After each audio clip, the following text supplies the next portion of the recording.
Welcome back to the deep dive.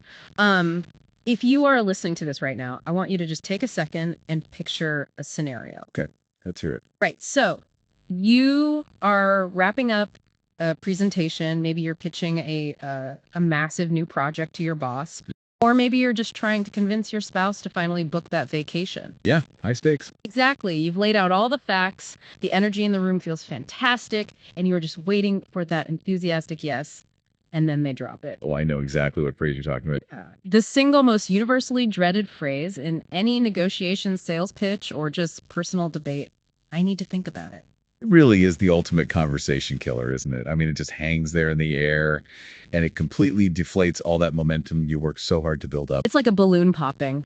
And the wildest part, according to this massive stack of high ticket sales training manuals, scripts, and playbooks we are deep diving into today, is that when someone says, I need to think about it, they almost never actually intend to think about it. Right. They aren't going home to, sit in a quiet room with a legal pad and logically ponder all the variables. It's a polite lie.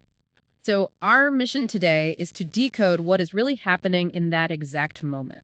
Because it is, in almost every scenario outlined in these sources, a complete conversational smokescreen.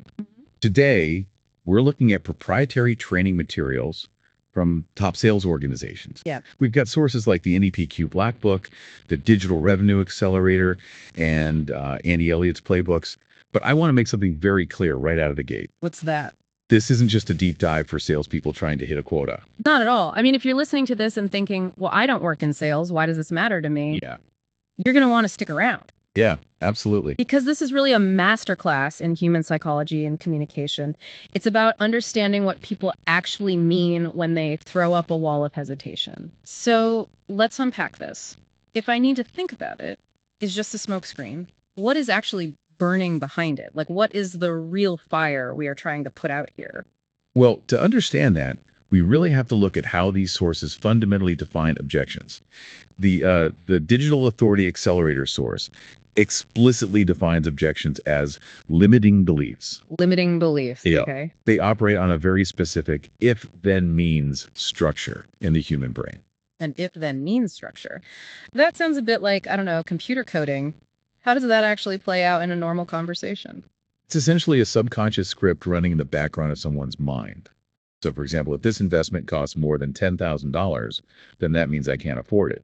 Oh, I see. Or, if I make this major decision without consulting my business partner first, then that means I'm being irresponsible. Right. The thing is, the person you are talking to absolutely does not want to say those things out loud to you. Because it's uncomfortable. I mean, nobody wants to look you in the eye and admit that they lack the funds or they lack the authority, or frankly, that they just don't trust you yet. Precisely. The human ego naturally protects itself from that kind of vulnerability. Yeah, that makes sense.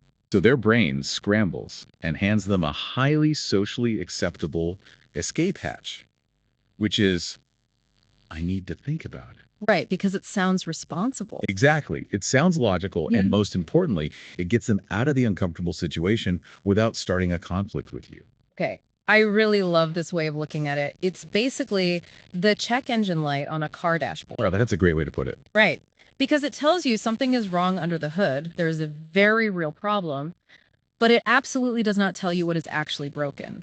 It could be the transmission failing, or it could just be a loose gas cap. You have no idea just by looking at the glowing light. That is a perfect analogy. And what's fascinating here is that the sources, particularly the NEPQ framework, argue that this check engine light is usually a triggered response. Triggered by what? Well, the hard truth is it's often triggered by the person doing the pitching. Wait, really? By us. Also, real quick, NEPQ, that stands for Neuro-Emotional Persuasion Questioning, right? Yes, it does. That is a serious mouthful of jargon. Are we basically saying we have to connect the logical wiring of the brain to an emotional trigger? That is exactly what it means. You have to bridge logic and emotion. The NEPQ playbook emphasizes that the think about it objection happens because you, the person pitching, failed to build what they call a gap. A gap. Right. You didn't ask enough solution awareness questions. Okay, I'm going to need you to ground that for me. What exactly is a solution awareness question, and how does missing it cause the check engine light to come on? So think about the brain's natural resistance to change. A solution awareness question is designed to help the person vividly and emotionally picture what their future looks like once their current problem is completely solved. Oh, okay. So it's about visualization. Yes, it moved them from their current state of pain to an objective state of relief.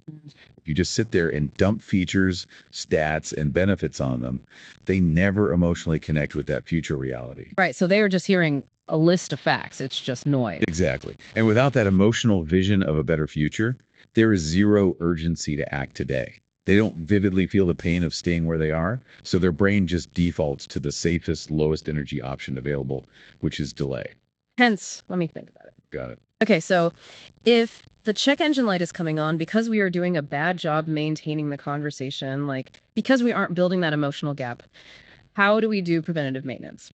Let's say I want to stop the light from ever coming on in the first place. The universal consensus across these playbooks is that the absolute best way to handle this objection is to prevent it